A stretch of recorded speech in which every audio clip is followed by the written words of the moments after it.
Yellow. So,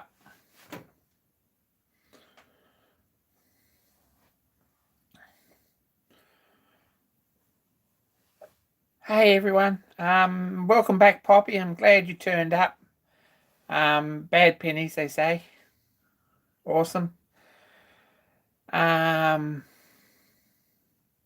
else? Everyone else is there. Chirpy's there.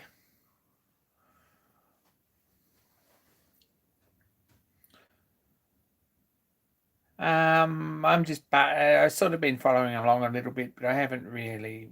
There's a fair bit of conversation I probably missed. But anyway.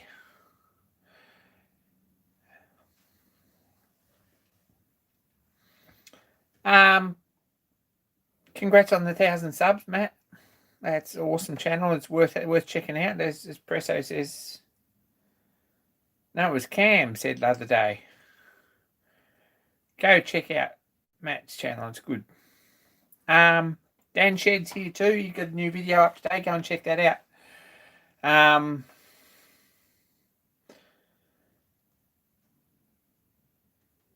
Yeah, tell it how it is.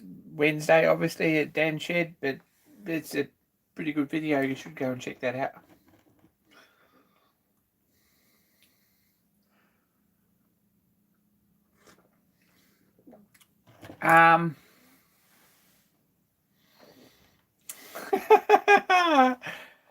Someone's already talked about green paint. No, it's not going to be green. We've worked that out. So there you go. I honestly don't know, but I know the base color, and I'm just not sure what I'm going to accent it in yet. It's certainly not going to be yellow either. I'm pulling your legs. I've worked it out. And those who know, but there's not very many of you actually. And it's only those that have had to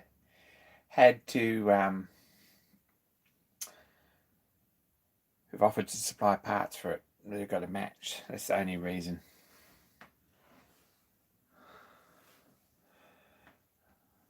We all should have a bit of a poll on this.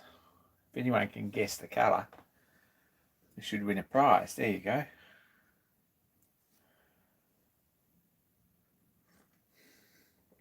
Speaking of prizes, there's going to be a video this weekend. It's probably going to be live if I can manage it. And probably going to have a guest, as in Stephen Lang, and it's probably going to be posted up pretty early so everyone gets a chance to attend. And it's going to be good fun, I hope. But we're going to announce the winners of TMC 2020, which is pretty exciting. I know everyone's sort of, it's like the elephant in the room. No one wants to mention it, but everyone probably is wondering what's happening. But there he is, Stephen Lang himself. But it's been fairly tricky to judge him, and there's some fairly difficult decisions to make because there's some awesome content. It really is. Yeah,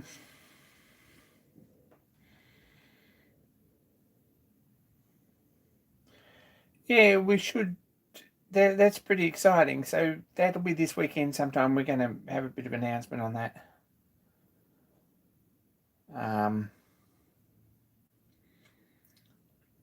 That's where we're at.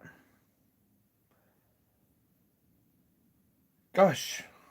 Hey, Joel. Got an email from Joel the other day. Pretty exciting. Go and check out. We mentioned TFO Australia and couldn't find their website. There's good reasons for this, apparently. But go and check out Joel on eBay. TFO Australia on eBay. There's a bit of a shout out because I reckon he's onto a good thing. He's selling pretty good quality, what looks like pretty good quality tooling. This is actually TFO branded, this stuff, but I think he's got Sutton, and this is Yamaha from Japan. This is a 6mm spiral tap. And he's sent a couple of end mills too, an end mill and a slot drill, which I can't wait to try out. So he's on eBay. He's here in Australia. He's got some nice tooling. Go and check him out. Should totally hit him up. Craig's there, right there with the link. And so is Tom. Awesome. All those Blue Wrench guys are amazing.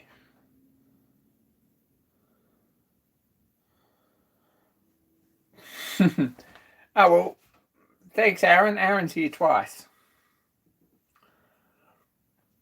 Anyway, that's who Joel is. So introduce yourself. Say this is where you heard. If you're sending him a purchase order, say that you heard it here.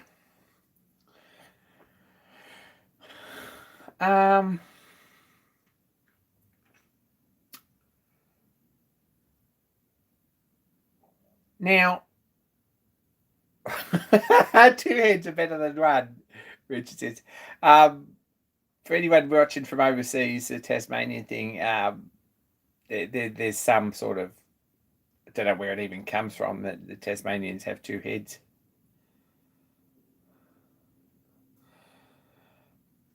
If you're watching on 2 channels, make sure you like on both of them.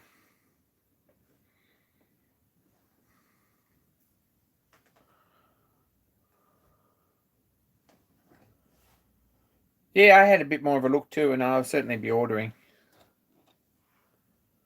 But they do use them. Yeah, they're pretty clever mostly. So anyway, TMC 2020, which is this huge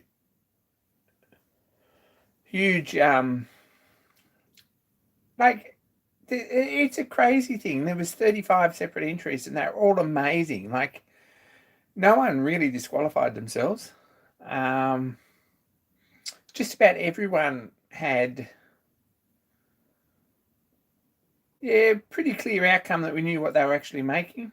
And just about everyone, everyone did improve their videos on what they usually produce, because I've followed nearly all those channels and I've looked at some of their old videos. And there's some seriously cool stuff. Another trade guy there, Man Cave Metals. You should check him out too if you're in Australia. That's Glenn, Man Cave Metals. Hit him up on Facebook or Instagram. It has a gift voucher for service, so if you're thinking of buying me something, just spend money with him. You don't even have to buy anything for yourself. Look at that. How good's that? I'm stirring. Don't do that. Please don't do that.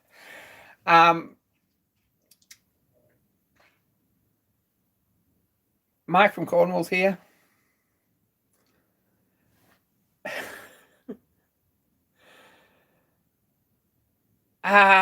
So all these people are waiting for results or to find out what happened with TMC 2020, and we've got it sorted. We've sort of got it right down to the last 3 people, and pretty excited about that. So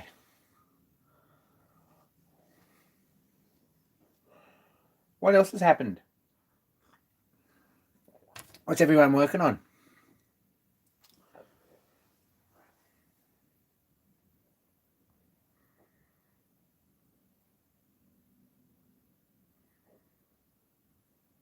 Don't have a discount code, no, but we should have. Is there a discount code? Is right there. So if there's a discount, if Man Cave has a discount code, he could put it right up there now. Anyway.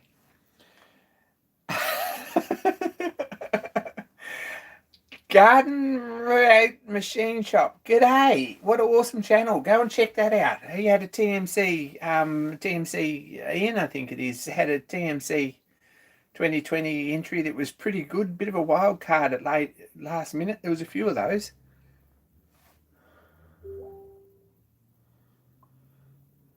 And Go Create. G'day. Interesting work on the buffers there the other day. Really enjoying your videos.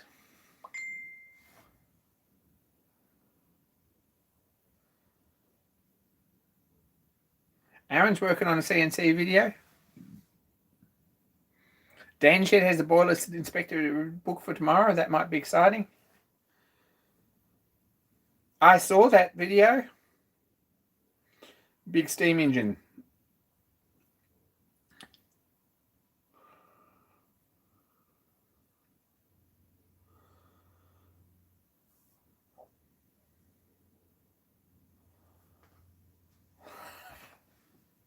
And there's Dennis from America. There's a few Americans here. We're not all Australians. Jeffy was here before, and Stephen Lang, and Poppy's Workshop, Cutting Tool Designer, Dennis Nolan.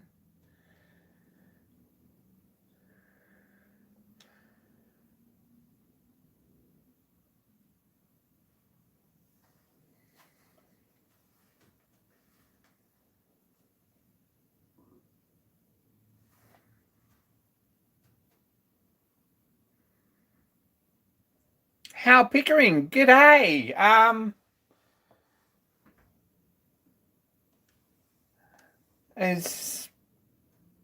Don't think Hal's got an active YouTube channel, but he's sent me a couple of tools that I use all the time, and I pretty much appreciate that. So it's good to see you, Hal. Michael Weber, g'day, New Zealand. Rust Knox, hello. I hope you're feeling okay, Rust Knox. We're thinking of you.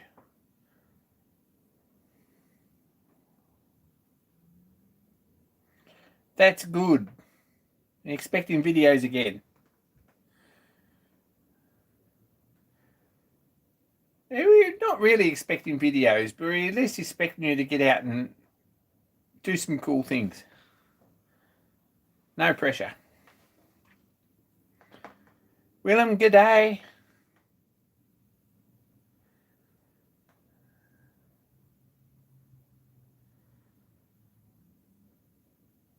We're hoping for videos, but we're expecting you to do some stuff for you.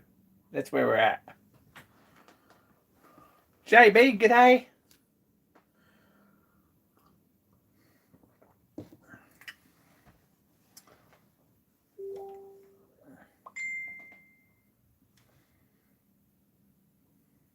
I'm getting Facebook messages popping up on my screen from people who obviously don't know that it's live stream time, but they can wait.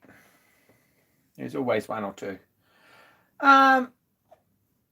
What else? Everyone's just saying g'day and thanks. G'day, everyone. So, TFO Australia, check them out. Man Cave Metals, check them out. If a parcel doesn't turn up here tomorrow, I'm going to take back all I said about Glenn. But anyway, you get that. No, it should be here.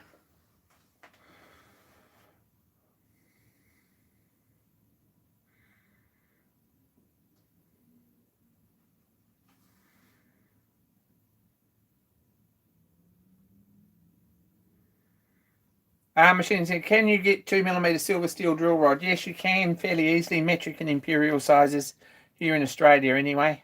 Oh gosh, who has that? I don't know if Man Cave do, but I do know that EJ Winter, OB Bolton scale models in Sydney have it, because I've bought off them fairly regularly, and I know that they do have most metric sizes and most imperial sizes. What you making? What you making, Kevin? How's the engine coming along? Oh gosh, Craig's quick on those links. There you go. Ben at EJ Winter's pretty good when he wants to be. If you buy off his website, he's really, really quick. If you ring him about something else, he gets a bit slower. It was about 2 months getting a sheet of brass here for the tender for the locomotive, but he cut it to the right size, which is awesome.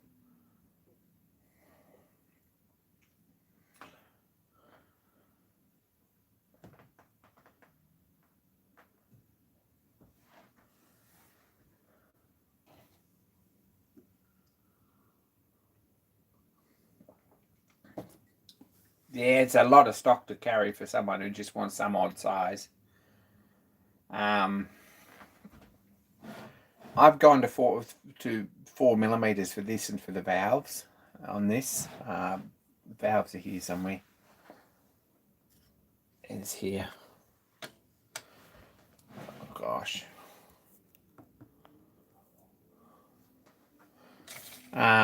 This is the valves. They're pretty tiny, but I've gone to 4 millimeters, which is a size up. I think they were, I don't know, some random size where it's scaled to was just under about 3.5 millimeters, something like that. And I've gone a size up, which makes them look a bit smaller in the heads, but I think they'll be fairly beefy. And I've just silver soldered heads on.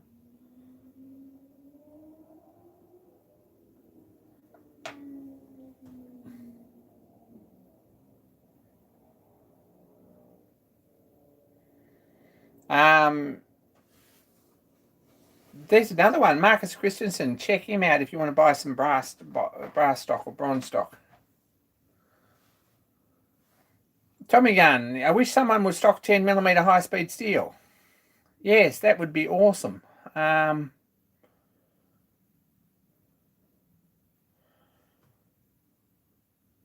would be awesome.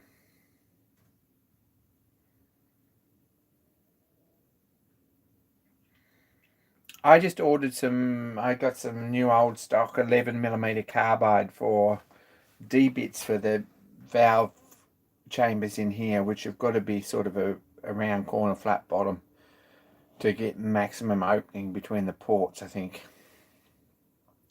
So hopefully that's here tomorrow too, and I can make up a D-bit to cut these seats in here and to cut these from here, and hopefully these meet up and there's actual holes between. That's the theory.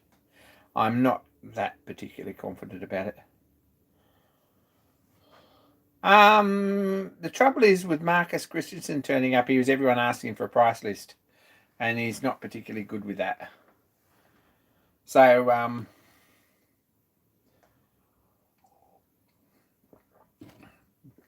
if you ask him enough, he might actually turn up with one. But like Adam says, send him a fax is probably the best.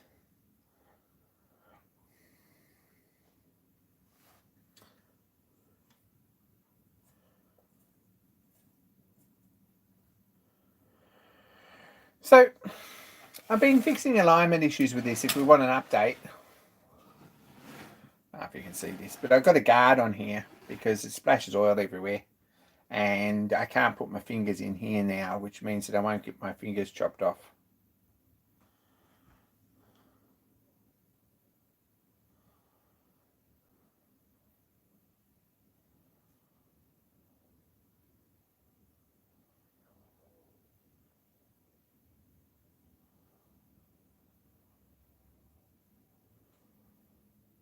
Goodness gracious, what a lot. No fun. This guard I think looks all right. I think it'll be okay. I don't like this fixture point here. I put 2 bolts in here, which seemed like a good idea, but they're a real pain to get done up and taken off. You could put this on first and then bolt this together. But then this one under here is not any good either. It's a bit of a nuisance. So I'm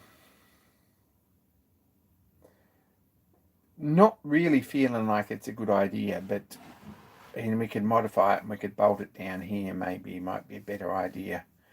We're still thinking about that, but it's pretty solid. This clears, which is really good.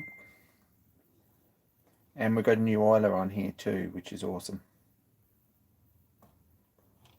With a little screw cap that's going to get lost. So that's this weekend's update.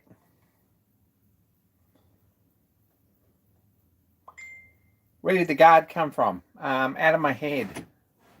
I actually made this up. This is 1.2 brass with a piece of... Actually, it came from our Stephen Lang. Thanks for that. Really appreciate that.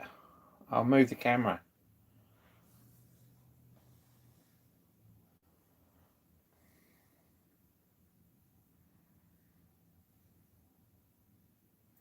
Take care, Chirpy. It's good to see you.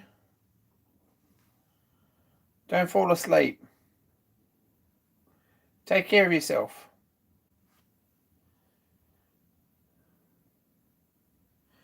So, we've had some alignment problems here. And I'm suspicious that this crank, this hole through here, wandered when I drilled it. And I reamed it and it's come out to size. But I'm suspicious that it's one way or the other. It's not quite straight. Because there was a hard spot in here. And I reckon there might have been some sand wash out in here. And that's caused that. Now, in normal circumstances, I would have checked, thrown this, basically tossed this casting back and got another one. However, this isn't been in normal circumstances on any level. So I haven't done that. And I've got pretty good, really pretty good bearing in there, I think. In a video, it sounds like there's a knock in it, but it's not a knock. What it is that this gear touches on the cast iron in the center because there's no machine surface for this in here where the timing gear sits up against the casting. So that noise is kind of also the bass rocking there, I think, is probably what the other thing is that you can hear in the video. Everyone's alarmed that it might be worn out, but it's not. Yeah. So I had some issues with this, and I've ended up being in this conrod. I've been reading Diet Sourdough Encyclopedia, which is a awesome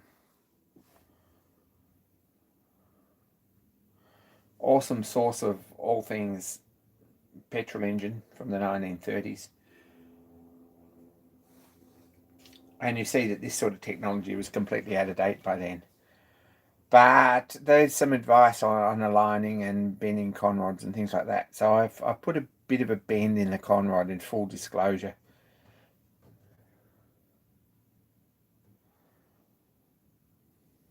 What is what, Joseph? The book?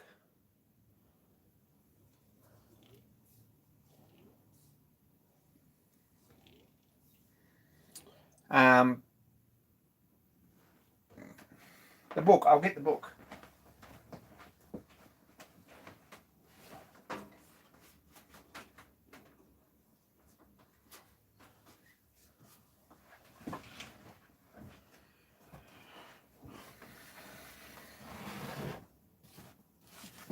This book is a fairly ratty copy. Dyke's Automobile and Gasoline Engine Encyclopedia. But it's awesome.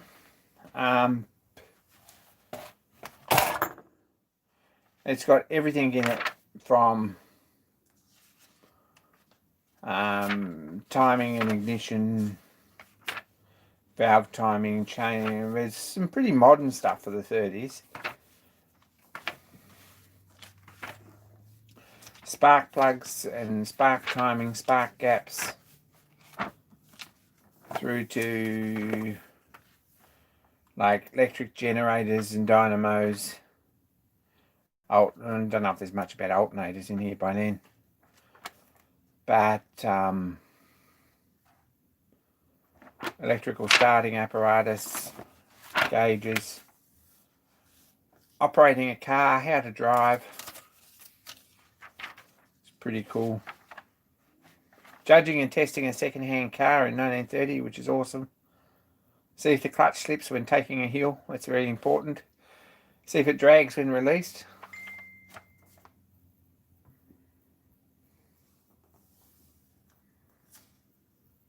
Test the compression of each cylinder.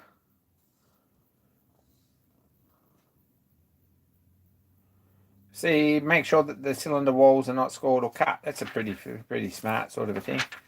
So lots of pictures, lots of dashboard pictures and automotive pictures, lots about tools, grinding valves, things here about alignment and adjustment and stuff like that, which obviously was still a problem in the 30s. modern truck lubrication chart for International Model D35.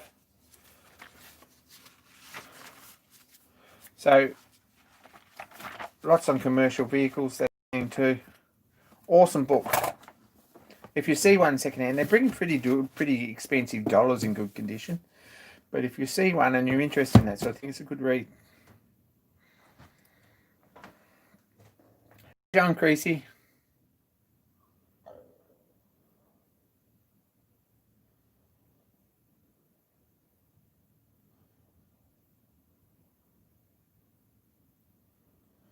So there we go. Good book.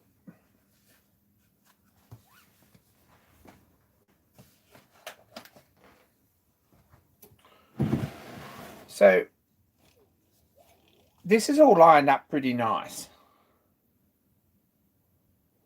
A Conrod alignment tool from that era. That's probably what I needed, Dan.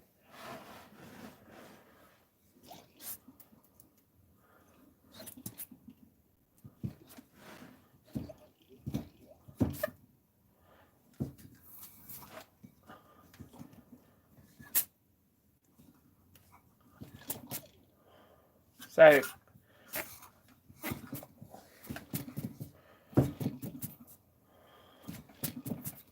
we've got some compression.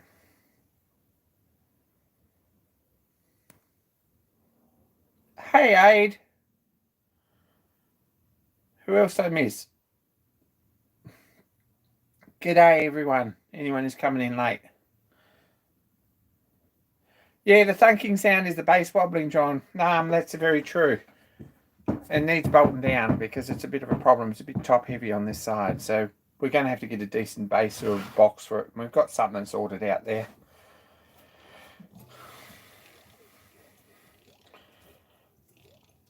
So that's what it is. But she's got good bouncy compression, which I really like.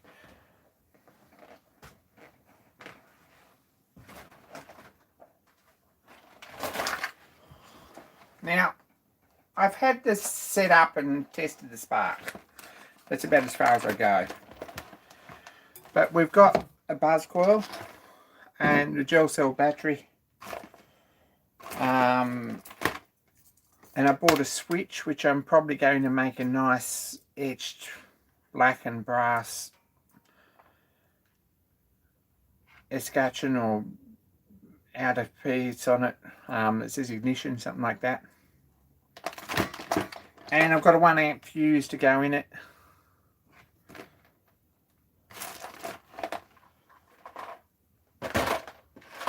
But apart from that, it's pretty simple. All you've got is a timer on here, which connects the buzz coil.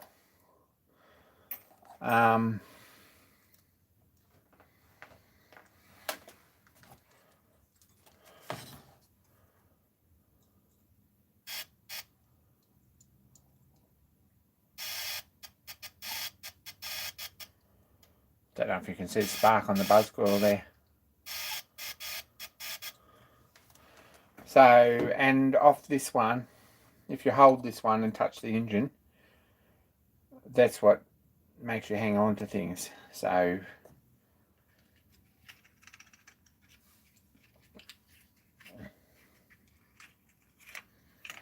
we've got an NGK 10mm spark plug, which screws in there.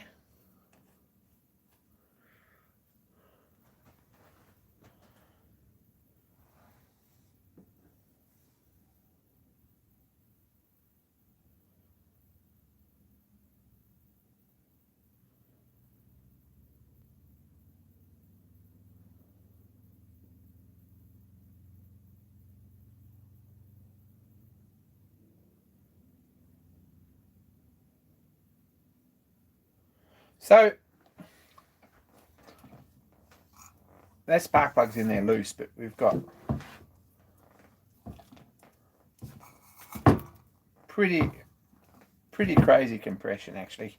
Now it's had a bit of a run. I put the electric drill on it for a little while and think I've taken all the high spots off the ring. So This is getting really close. I need to put valve pockets in, put the valves in, make a rocker, and hook up some fuel supply. There you go. I've been procrastinating a couple of valves, or a couple of little tapered plug taps, cocks. One that goes in here for the gas inlet, and one to drain the cylinder. Now this is a problem. This pipe's in here is 1/2 inch higher than the bottom of the water jacket. And the tank's probably going to be the lowest point, but we pump out of the tank into the water jacket and up through here back into the tank. So realistically, this is always going to have 1/2 inch of water in it, and I'm not particularly happy about that.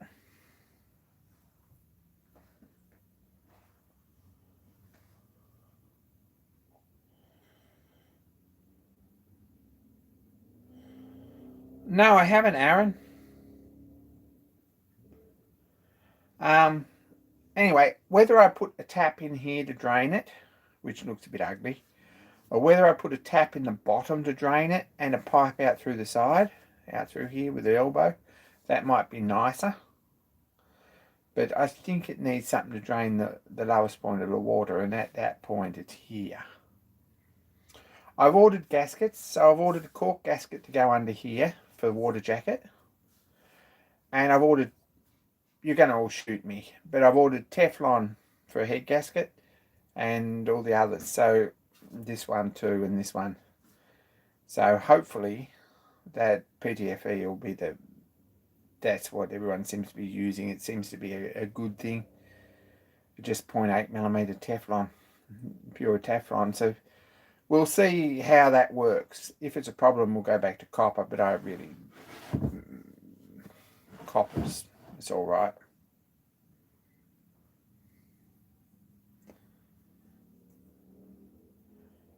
How are we planning to start it? Will we be able to hand start it? Gosh, I hope so.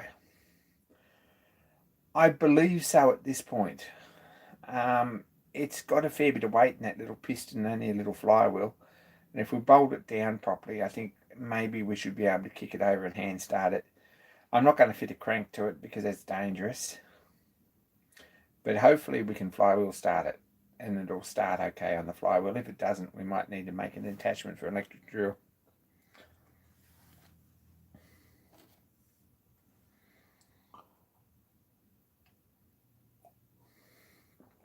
So it might work.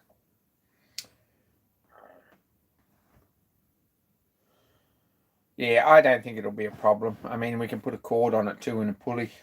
Might be all right. But reality is that I think we've just got to kick it over and hope it's good enough to start. Heard from Ben at DJ Winter today. They've got a number 12 centrifugal pump.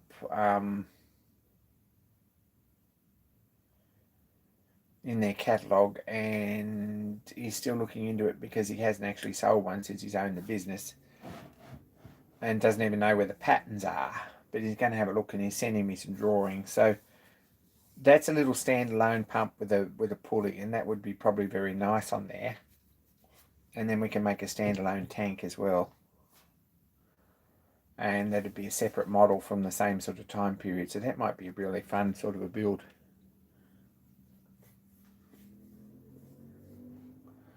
Earn Winter sold about 4 or 5 years ago, 3, 4 years ago. I don't know. Anyone got any further updates on that?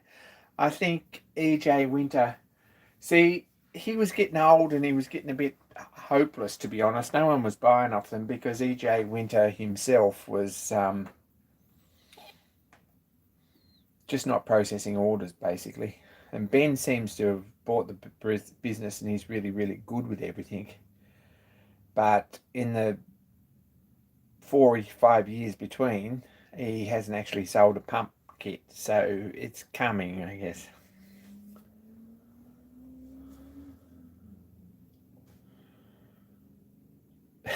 Needs a pull string thingy. Maybe. I don't know. I don't like my chances of a pull string thingy. And if it does get caught, well, it wraps itself up. I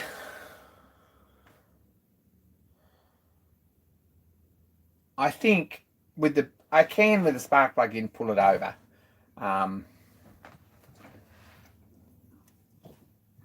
This is just with my finger, but we got a few leaks there. If we put the plug in,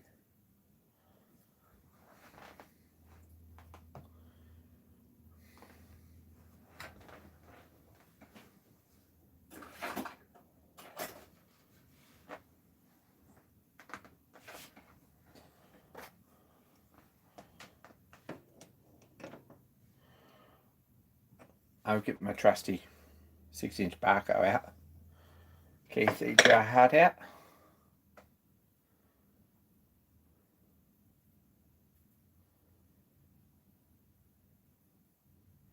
Well, anyway, my timeline isn't far out. There we go.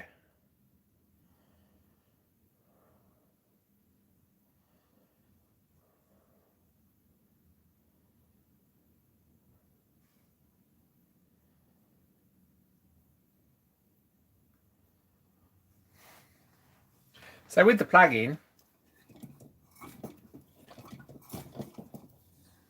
we've got a leak there somewhere, and it's probably the plug.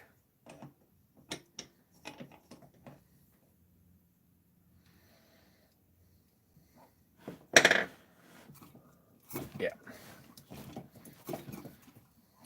We can kick it over like that. If we run some oil in the oilers, that makes it a little bit more difficult, but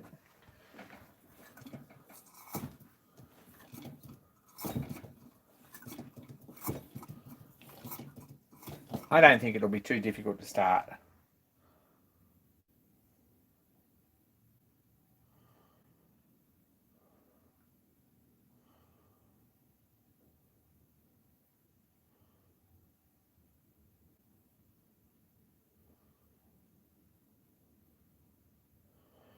Gosh, it's tough at the top, Matt. That's all I'm saying.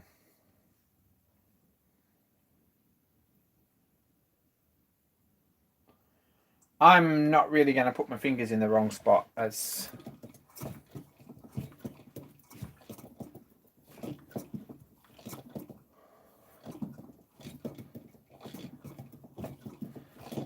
but with a bit of oil around it,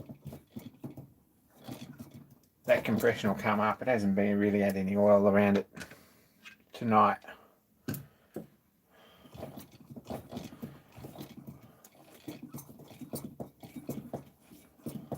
I think we've got a leak there on the cylinder head because there's no gasket on it.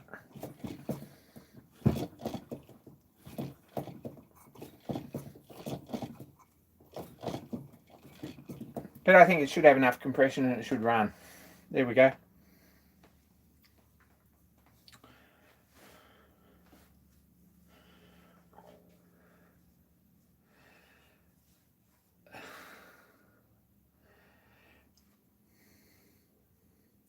Poor Maddie. You know what we say. You know what they say about short guys. With a gasket, it will drop a little bit probably, but it has blown bubbles out around here too. We're getting oil out around there. So I think there's probably a few leaks. And I think this spark plug, I didn't tighten it up real tight.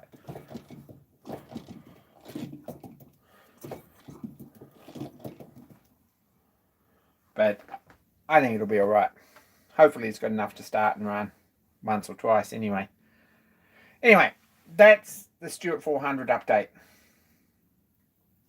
All these bits are going in a box or a base. This needs to tidy up. Someone's Road King 5.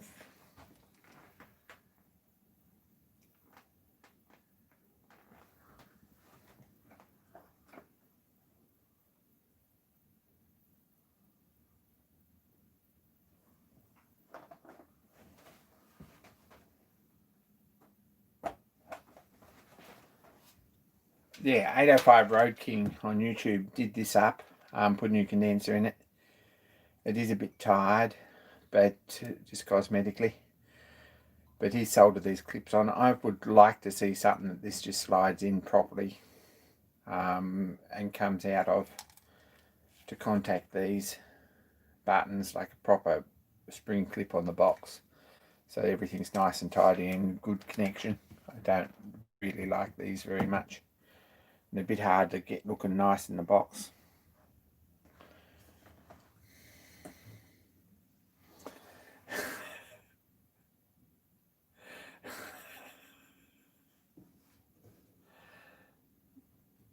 Machine, Kevin, no. There's more wire coming. Thanks, Adam. You're probably right.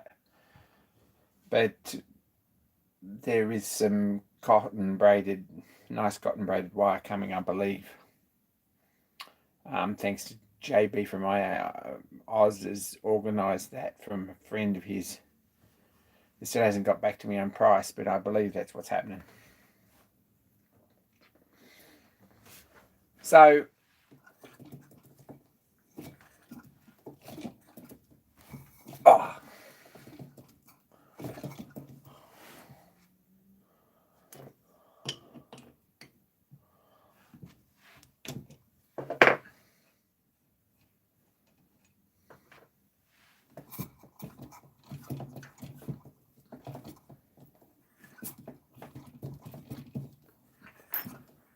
we might have a leaky spark plug gasket or something there because I've got more compression with my finger. Thanks, JB. He knows people. Take care, Mike. Yeah, JB knows people. He's a good guy to know because he knows people.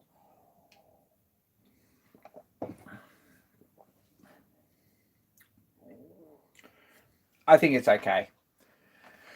What else is happening? What else have we picked up? What exciting things have happened? I've been messing around with the grinder a bit. I did sharpen the end mill. Want to look? You want to look at my end mill? And it's in the mill. I've actually been using it. I don't know how many grinder videos you're going to get. It's going to be a grinder video on this next, I think. On Patreon anyway, because we're about 15-20 videos ahead, or 15 videos ahead. We're going to try and get the YouTube videos a little bit further up to date. I've got this huge window that ended up being more than 12 months and it's too much. So I'm going to release an extra one every now and again. I've decided. There we go.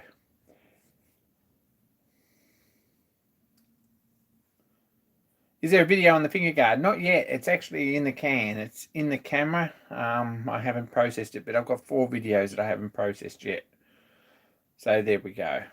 They're just not edited up. There is a video on the guard. I sort of feel like it needs something written on here. Whether we get a spare room machinery shop plate or whether it has like a Stewart plate or whether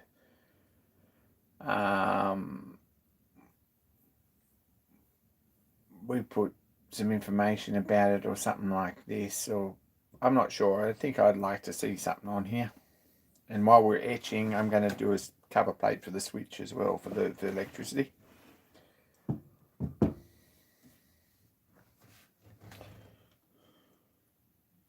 Is it wire edge? Yeah, this is a piece of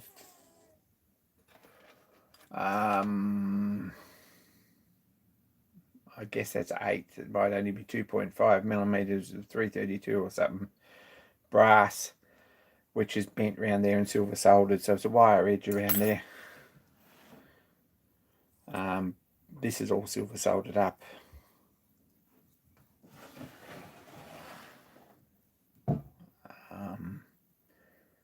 If you can see that, but that's how that all fits together.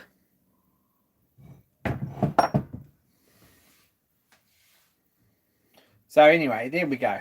That's update on the 400, and that's really all I've been messing around with the last few weeks. So I apologise for that. There's no other projects happening here at the moment except this, because I'd really, really like to get the thing running at least in the next few weeks. So that's where I'm at with that. I'd really like to see this going or firing. The spark system seems okay. The jury's still out about gas. I'm going to run it on propane, Kevin. Someone answered that question. Probably not.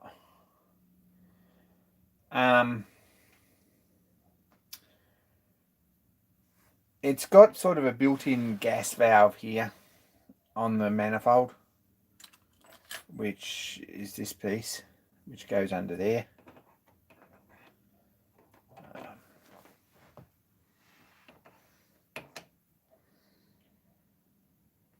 And it's got a ball sits on this seat, which is a demand valve, I guess, really. Stops the gas pouring back out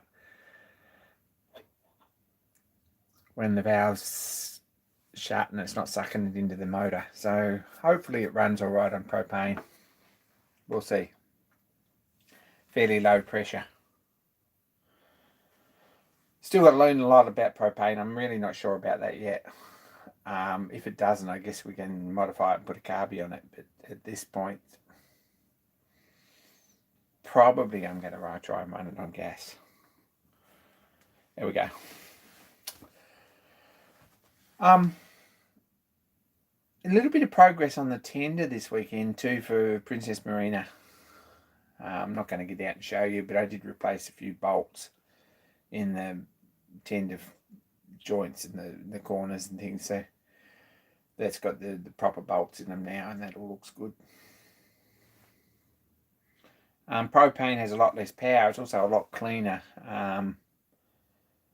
I don't know if it's got enough power to run. I'll be pretty happy. So that's where I'm at with it.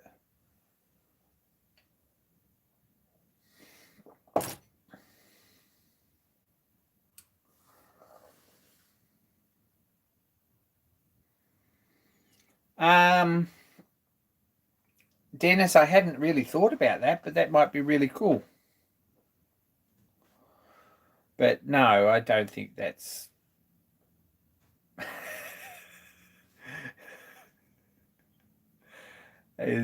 yeah, not enough Americans around here to do that, Dennis. No, that's a bit mean. No,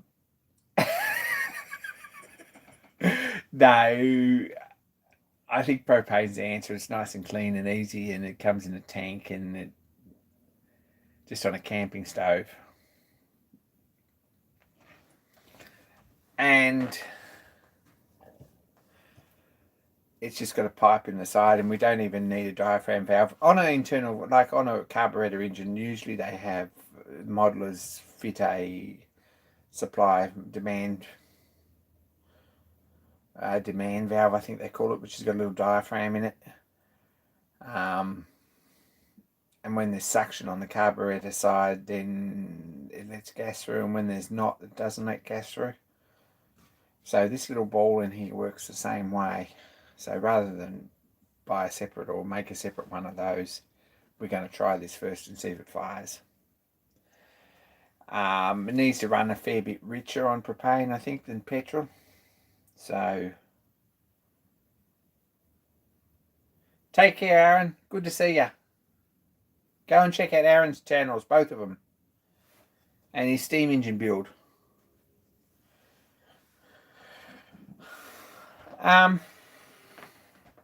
So I believe that propane needs to run a fair bit richer. I'm not sure. I've been reading up on it like there's no tomorrow. So I'm sort of hopefully that all works properly. And we can get the thing to run reasonably nice. G'day, Brian. Good to see you. Good morning.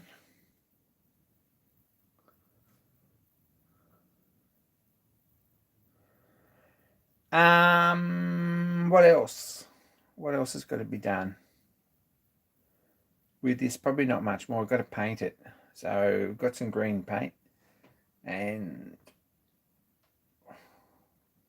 look, it's probably going to be a lighter colour. I've experimented with 3 or 4 different things on the engine, and it's probably going to be a lighter colour. I've got some nice colours that are a bit lighter, and probably it's going to have some darker details. I don't know whether I'm going to paint the flywheel a contrasting colour and a darker colour. and the pump and radiator probably in that colour, and maybe a stripe in the same colour. So we're sort of still thinking about that. Still going on about this end mill. Let's have a look at the end mill. Hang on.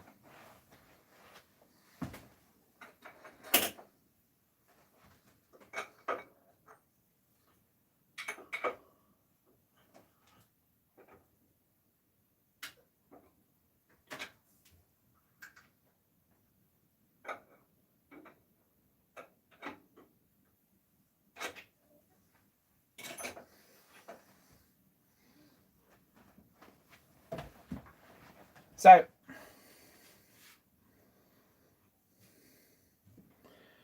sharpen this sort of. It still needs a bit of a go on the gullets, but I did do the flanks, and I'm kind of a bit proud of that because it seems to be cutting okay on the edge.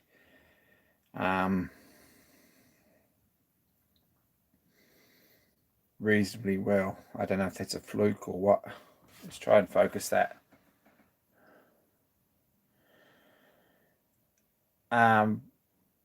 This is an old end mill that was completely stuffed when I got it. Probably it's a Clarkson, and it's 100 years old.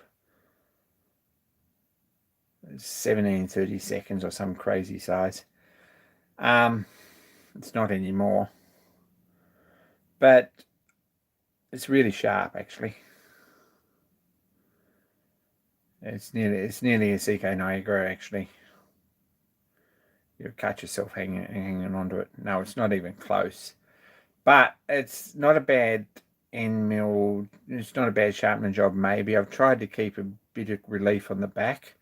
I'm not sure how accurate that was. I aim for 1 degree, but it's probably enough, or it might not be. It still could do with quite a bit off the end because it didn't quite clean up. But I think it needs a lot deeper gullets in here if we're going to do that. So whether we probably find a fine wheel to do that if we were going to. But it's a bit undersized there now. But it's a lot cleaner and neater than it was. It was a bit chipped and crap. And it seems to cut okay, so we'll see.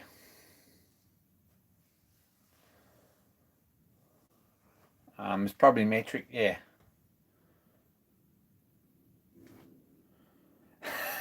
Thanks, Dennis. I appreciate that. No, it doesn't glow in the dark yet. But it's got clearance, and I guess that's all it needs to be. But as long as it's smaller on the back, I think Stefan shared that gem of wisdom in me. As long as it's smaller on the back, it'll cut. Which, of course, is the level of skill he puts into cutting sharpening tools.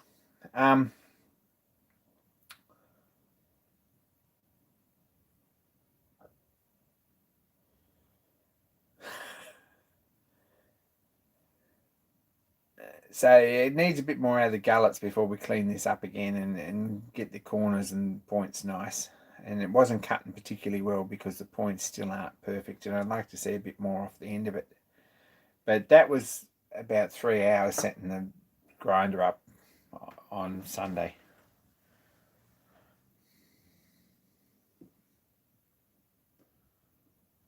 How much wear did I put in the stone? Not much. Don't think you would even notice. Which stone I used? I think I did the gullets. So I did the flanks on the diamond, and I just used aluminium oxide, I think, for the end. Probably I'd like to have another go. It's a high-speed steel end mill, but I'd like to have another go with diamond on the end. But I really would like to clean these gullets out. So like probably a 2mm, something like that, 2mm round wheel might be useful. Just chamfer it. That might work too, Hal.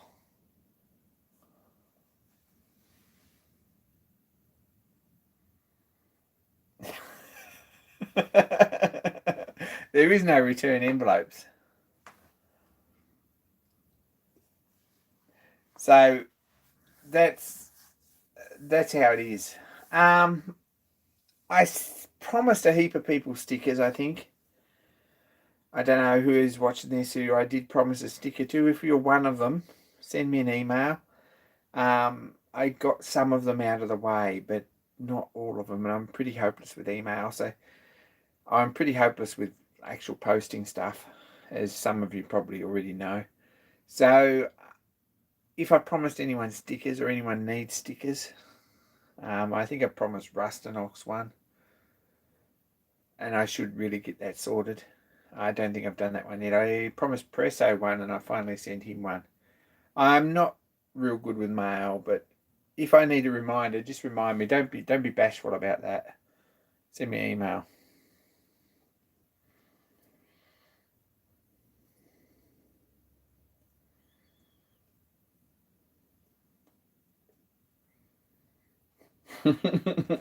Pay shipping, yeah.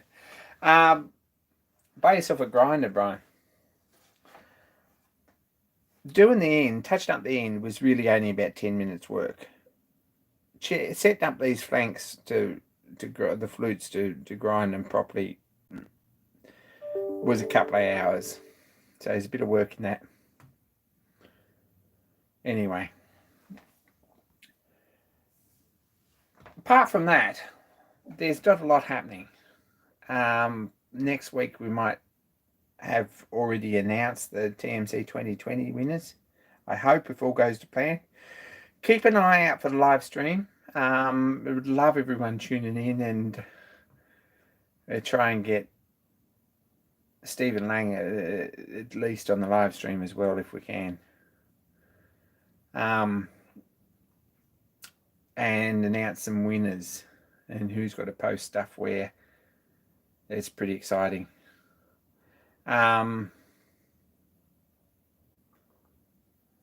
Maddie's a hard machine to get used to. No, but it takes a bit of patience.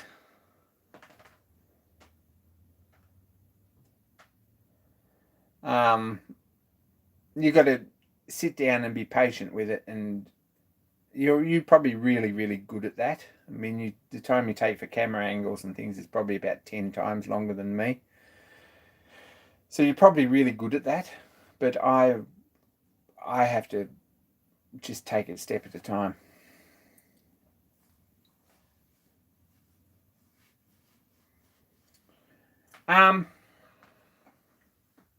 Say again. Anyway, who's got cool content out this week? Who's got videos?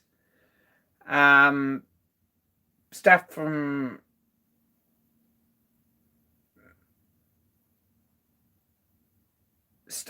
Matty. There was. I didn't see one from Tom. I saw a workshop tour from the Knackler.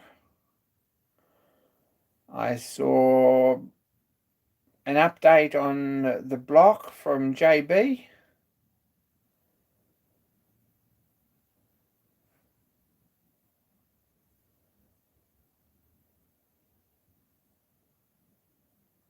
I saw an engine build from Aaron's workshop.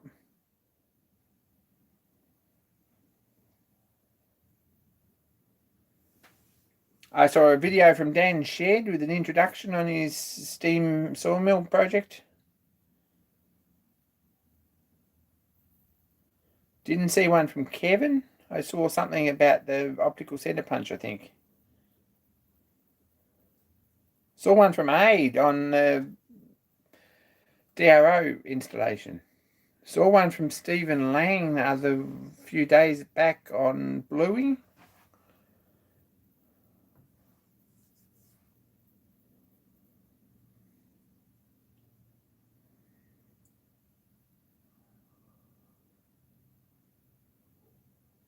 There was one on Go Create about making buffers.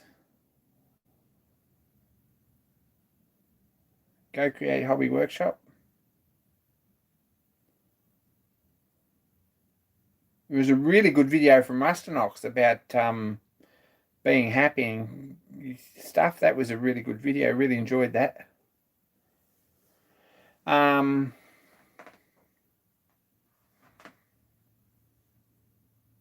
Yeah, I know about that, Dennis. I've got hours of footage that I need to sort out.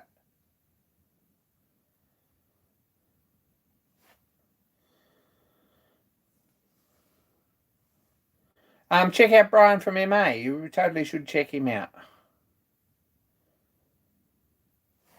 Tom's got a lot happening. No excuses. Adam Shavers showed his hot glue gun. That was better than his wiggly thingy that was the week before.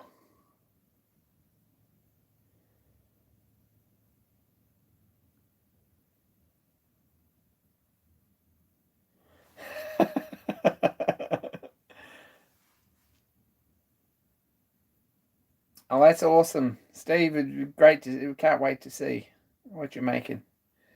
Anyway, we're an hour up. Take care, everyone. I'm going to call this because I'm kind of...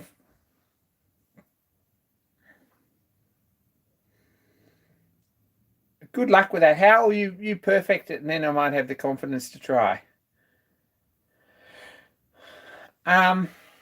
Take care, everyone. Don't forget to click the like button and subscribe and all that sort of stuff. I don't think this video ended up being monetized for some crazy reason. I don't know why. It's YouTube. Check out some of these other little channels because they really, really are the backbone of the community, and they make some really cool content. And tune in next week for another boring video about the Stuart Turner 400 engine that may never run. So I'm out, and